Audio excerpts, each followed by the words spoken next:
నారులా ఎండలు బాగా కొడతలేవు, అంత దమ్దమ్ అవుతుంది కదా. మరి ఎక్కడిది 34 డిగ్రీలు కొడుతుందట ఇప్పుడే. మార్చి నెలలో 34 డిగ్రీలు కావాలా, అది ఇప్పుడే అయిందంటే ఇక మనకు ముందు ముందు ఉన్నట్టే. ఎందుకైనా మంచిది మన జాగ్రత్తలు మనం ఉందాం. సరే కానీ ఇవాళ హెడ్లైన్స్ ఇద్దాం. ఆడోళ్ళ మీద మాట్లాడిన కోడెల సారు, ఈ వార్తను పురాగా చూడాలి మీరు. లగ్గానికి ఎంకన్న కానుకలు, అవే మీ పెండ్లికి దీవెనలు.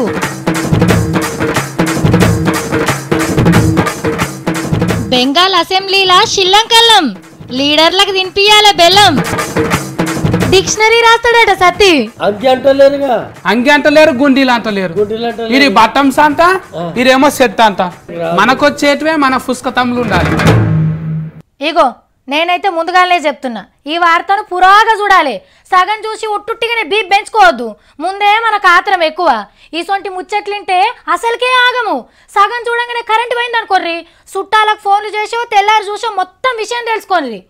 ఏంది ఎన్నలేంది సావిత్రి గిట్ల చెప్పబట్టే అని చూస్తుండ్రా? అవు మరి సారు గుండె లోతులకెళ్ళి ఒక మాట మాట్లాడిండు, ఆ మాట మీదకెళ్ళి ఇంకా గుండె లోతులకెళ్ళి ఇంకో మాట మాట్లాడిండు. గీసారి తెలుసు కదా, ఆంధ్ర అసెంబ్లీ స్పీకర్ కోడెల శివప్రసాద్ రావు సార్ రేపటి కాంచెల్లి విజయవాడల మహిళా లీడర్లతోని పార్లమెంటు మీటింగులు పెట్టిస్తుండు. ఆడోళ్ళని ఎట్ల మీదికి దేవాలే, వాళ్ళ హక్కులేంది వాళ్ళ కొలువులేందని 3 రోజులు నడుస్తాయి ఈ మీటింగులు. అంత మంచిగానే ఉన్నది కానీ వెహికల్ కొన్నారు అనుకోండి, ఇంట్లో షెడ్లో పెడితే యాక్సిడెంట్ జరగవు కదా. బజారుకి పోతే రోడ్డు ఎక్కితేనే యాక్సిడెంట్ జరిగే అవకాశాలు, అది కూడా స్పీడ్ పెరిగితే యాక్సిడెంట్ అయ్యే అవకాశాలు ఎక్కువ అవుతాయి. అట్లాగే ఆడపిల్లలు హౌస్ వైఫ్స్గా ఉండి గతంలో లాగుంటే వాళ్ళ మీద ఏం జరగవు. అంటే ఎట్లను జర వివరంగా చెప్పు సారు. వాళ్ళు చదువుతున్నారు, ఉద్యోగాలు చేస్తున్నారు, వ్యాపారాలు చేస్తున్నారు, they are expose to society. అలా ఎక్స్పోజ్ అయినప్పుడు ఇలాంటివి జరిగే అవకాశాలు పెరుగుతాయి. ఇసొంటి అంటే ఎసొంటి సారు? యూటిజం కావచ్చు, హెరాస్మెంట్ కావచ్చు, అట్రాసిటీస్ కావచ్చు, రేప్స్ కావచ్చు, కిడ్నాప్స్ కావచ్చు పెరుగుతున్నాయి కదా. ఇళ్లలోంచి బయటికి పోతే జరగవు. ఏంది సార్ ఇది? ఓ దిక్కు ఆడోళ్ళ హక్కుల కోసం మీటింగ్ పెట్టుకుంటా ఇట్లా మాట్లాడితే ఎట్లా సారు? తప్పు మాట్లాడినా అనుకున్నాడో ఏమో మరి. ఎమ్మటే ఆడబిడ్డలు ఉన్నది ఎందుకు? పోవాలి, ధైర్యంగా చదవాలి, ఉద్యోగాలు చేయాలి. దానికన్నా వాళ్ళు ధైర్యం రావాలా, ధైర్యం, ఆ ధైర్యాన్ని మనం ఇవ్వాలా. ఇదేం ధైర్యం ఇచ్చుడు సారు? ఇంట్లోకెళ్ళి బయటకు వస్తే ఆపదల పడతారని నువ్వే అనబడితివి, అయినా వచ్చి కొలువులు చేయాలని కూడా నువ్వే అనబడితివి. మా మట్టి బుర్రలకి ఏం అర్థమై పాడైతలేదు సారు. పోనీ గట్టిగా అడుగుదామంటే స్పీకర్ సారు. మనకు తెలిసి గవర్నర్ సార్ అంటే ముఖ్యమంత్రులతోని ప్రమాణ స్వీకారం చేపిస్తాడు, జెండా పండగ నాడు జెండా ఎగరేస్తాడు, ప్రతిపక్ష పొలువ ఏమన్నా దరఖాస్తులు ఇస్తే తీసుకుంటాడు. అప్పుడప్పుడు అన్ని పార్టీల లీడర్లను ఇంటికి పిలిచి దావత్ ఇస్తారు. ఏదన్నా ముఖ్యమైన ముచ్చటుంటే ఢిల్లీకి పోయి సెంట్రల్లో షోలు వేస్తారు. అయితే గవర్నర్ సార్ అంటే రాజ్యాంగాన్ని కాపాడే పెద్ద సార్ అని చెప్తుంటారు. ఎవరి నుంచి కాపాడతారో, ఎట్లా కాపాడతారో, ఎప్పుడు కాపాడతారో చాలా మందికి తెలియదు. ఇప్పుడు తమిళనాడు గవర్నర్ విద్యాసాగర్ రావు సారు అదే పనులు ఉన్నాడు. గవర్నర్ అంటే ఏందో చూపించుకునే ఛాన్స్ వచ్చింది విద్యాసాగర్ రావు సార్కు. బొంబాయికి వెళ్ళి ఇయ్యాలనే మద్రాసులో దిగిండు. సార్ ఇట్లా రాగానే పన్నీర్ సెల్వం సార్ వచ్చి మొత్తం బాధను ఎలా పోసుకుండు. బల్మీట్కి ఎట్లా రాజీనామా పెట్టించింది, శశికళమ్మ ఎట్లా కుట్రలు చేసింది మొత్తం చెప్పిండు. అమ్మ ఆత్మచ్చి నన్నే సీఎంగా ఉండమంటుంది, సరిపోను బలగముందని చెప్పిండట పెద్ద భక్తుడు. మీరు ఓకే అంటే చాలు ప్రమాణం చేస్తా అని అన్నాడట. ఇక చిన్న మూకుంటదా, ఆమె కొంత బలగాన్ని తీసుకొని గవర్నర్ సార్ని కలిసింది. ఎమ్మెల్యేలంతా నాకే హిమ్మతిస్తుండ్రు, నేనే సీఎం కావాలి, మీరు నాతోనే ప్రమాణ స్వీకారం చేపియాలి అని కోరిందట. ఇద్దరు లీడర్లు చెప్పిందిని రాజ్యాంగం ఏం చెప్తుందో చూసి నిర్ణయం తీసుకుంటాడట. గవర్నర్ సార్ పలుకు కోసం లీడర్లే కాదు పబ్లిక్ కూడా ఎదురు చూస్తుండ్రు. ఈ ముచ్చట ఇట్లున్నదా? ఇన్ని దినాలు ఎట్లున్నాడో గాని ఆపద్ధర్మ సీఎంగా పవర్ ఏందో చూపిస్తున్నాడు పన్నీర్ సెల్వం సారు. మద్రాస్ పెద్ద పోలీస్ ని మార్చి పడేసిండు. డీజీపీ పెద్ద ఆఫీసర్లతోని వరుసగా మీటింగ్లు పెట్టిండు. కాలేజీ చదువులు అయిపోయి బయటకు వచ్చేటప్పుడు చూడాలి ఒక్కొక్కల పతాపం. అరే ఈ బోర్డు మీనే కదరా అడ్డమైన రాతలు రాయొద్దని సార్ నన్ను తిట్టింది అని దాన్ని తుక్కు తుక్కు చేస్తారు. నేను పరీక్ష రాసేటప్పుడు ఈ కిటికీలకి వెళ్ళి బయటకు చూసినా అని నన్ను తిట్టిండు కదరా అని ఆ కిటికీలను ఇరగొడతారు. ఈ బెంచ్ మీద నన్ను కూసవద్దన్నారా అని దాన్ని పొతం పెడతారు, తలుపులు దన్నుతారు, కుర్చీలు ఎత్తేస్తారు. ఏందో ఏమో పొరగాళ్ళ కోపం ఎటూ అర్థం కాదు. ఏది చేయొద్దని సార్లు చెప్తారో ఆఖరికి అదే చేస్తారు. ఈ నొద్దులు పోరగాన్లే అనుకున్నాం, లీడర్లు కూడా అట్లనే తయారైండ్రులా.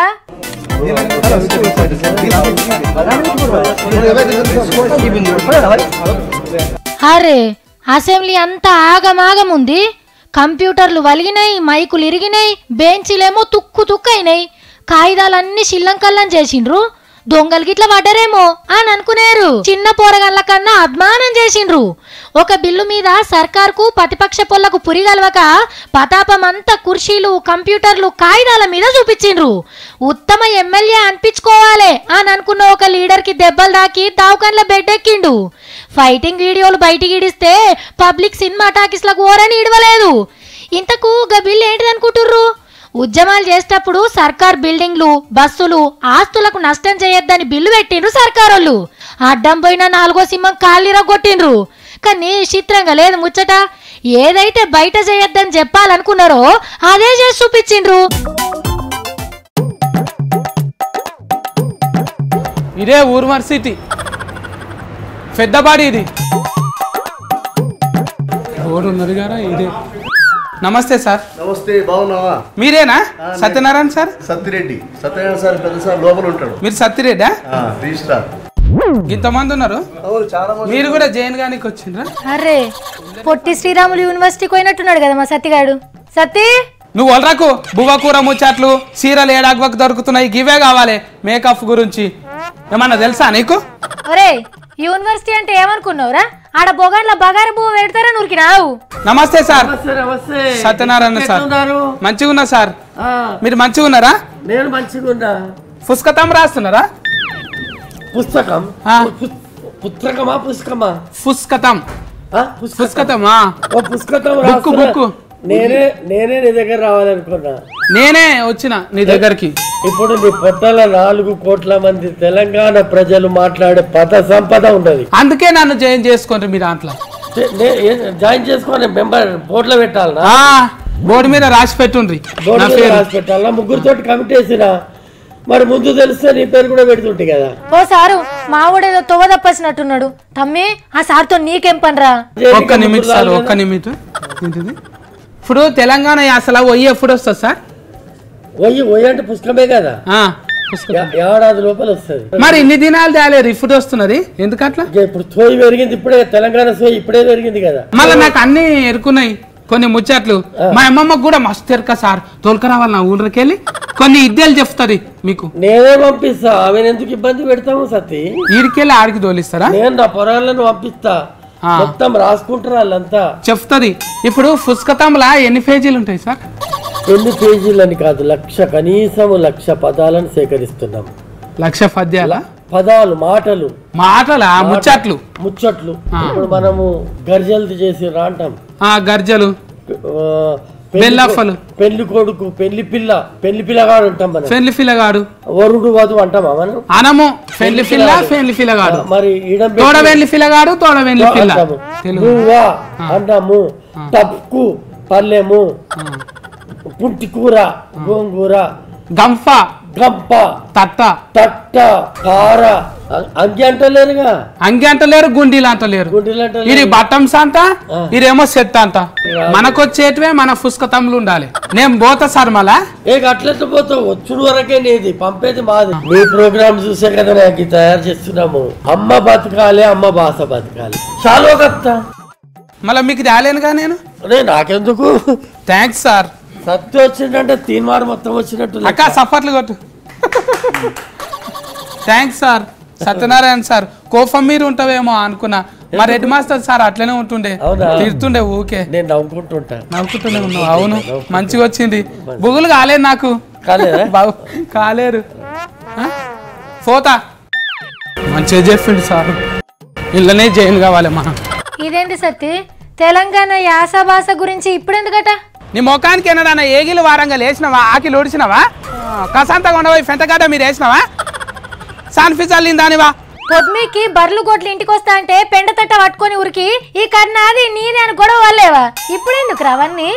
నీకు అన్ని తెలవాలి. ఏగిళ్ళు వారంగా అంటే తెల్లంజామున, అది కూడా తెలవరా? మబ్బుల తెలంగాణ యాసలనేమో ఫెండ అంటారు, వేరే యాసలనేమో ఫేడా అంటారు. ఏంద్రో నన్నే బాగా ఇస్తున్నావు, నాకు తెలియదు అనుకుంటున్నావా నువ్వు? గుడిసెల సింహ చీకట్ల కోటర్కి అసలు ఎక్కబత్తి ముట్టించి గాంచు నూనె పోసి ఎన్నడన్నా దీపం ముట్టించినావా నువ్వు? ఏమైందిరా నీకు ఇప్పుడు ఈ వెనకటి శుద్ధులు ఎందుకు? ఓ బిత్తిరక్క, మన యాసని యాది మరుస్తున్నాం కదా, అందుకోసానికే తెలంగాణ యాసల డిక్షనరీ వచ్చేస్తున్నారు. అబ్బా ఏందిరో నువ్వు తెలంగాణ భాష యాసలో డిక్షనరీ తయారు చేస్తున్నావా? నిన్నెవరు అడిగింది? నేను ఇప్పటిదాకా పెద్ద సార్తో మాట్లాడలేనా? నేను కూడా సార్లతోనే ఉంటా. మన యాస భాష చెప్తా, నాకు రారా? మన భాష యాసల్ని తెలంగాణ బతుకున్న తమ్మి, నిన్నెందుకు తీసుకుంటారు సెపరేట్ గా? మళ్ళా నన్నెందుకు తీసుకోరక్క? నేను దినా మన యాసల్నే మాట్లాడతా కదా, నాకన్నా ఎక్కువ తెలుసా? ఇంకా ఎవరికి డెలివరీ నాకే ఎరక మొత్తం. అయ్యో సత్తి, నీకు ఎట్లా చెప్పాలరా నాయన? నువ్వు ఇంటికి రా, నీకు సకినాలు సర్వపిండి చేసి పెడతా గాని. ఓ బిత్తిరక్క, నువ్వు కూడా తెలంగాణ యాసల్నే మాట్లాడతావు కదా అక్క, నువ్వు కూడా దా. నేను సార్కు చెప్పి ఫేర్ ఎక్కిపిస్తే ఇంట్లోనే దా. ఇప్పటి నుంచి అయినా అందరం తెలంగాణ భాషలనే మాట్లాడాలి, తెలంగాణ యాసల్నే రాయాలి, తెలంగాణ బతికే బతుకుదాం. లస్క కాదు, లస్కల తెలంగాణ పదాలు ఎరక నాకు. నేను చెప్తా సార్కు, ఎట్లానే పెట్టుకుంటాను, నన్ను కంతిలా పెట్టుకుంటాడు. ఈయనే బువ్వ తినుకుంటే ఈయనే ఉంటా, 1 గంటకు పెడతారంట. ఆడోళ్ళ మీద మాట్లాడిన కోడెల సారు, ఈ వార్తను పురాగా చూడాలి మీరు. లగ్గానికి ఎంకన్న కానుకలు, అవే మీ పెండ్లికి దీవెనలు.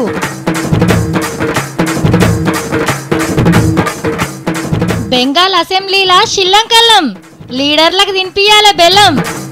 డిక్షనరీ రాస్తాడట సత్తి. అంగి అంటలేరు, గుండీలు అంటలేరు. ఇది బట్టమ్స్ అంట, ఇదేమో సెట్ అంట. మనకొచ్చేటివే మన పుస్తకములు ఉండాలి. మనం రేపు మళ్ళా కలుద్దాం. నమస్తే.